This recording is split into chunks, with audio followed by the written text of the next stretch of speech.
تو کجای دنیا میتونی بری از یه ایرانی بپرسی آقا فلسفه اصطلاح به تخمم رو بگو به این قشنگی به توضیح بده.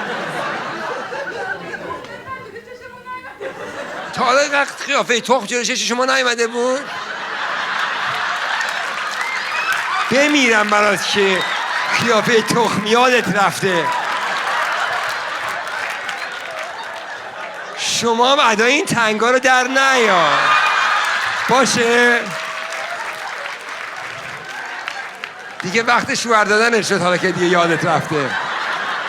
یکی باید پیدا بکنیم برات یادت بیاد. واقعا قیافه تخم یادم رفته. من شما رو که دیدم، صورتتون رو که چروک کردین، صورتتون واقعا شبیه تخم شد. یعنی شو رو به کثافت کشیدین. چرا میگی من تخم ندیدم؟ دروغگو. نه شما معذرت میخوام، من از شما معذرت میخوام که شکل تخم رو برای شما نمایان کردم، برای که شما که ندیده بودین چیزا به عمرتون و من احساس بدی میکنم.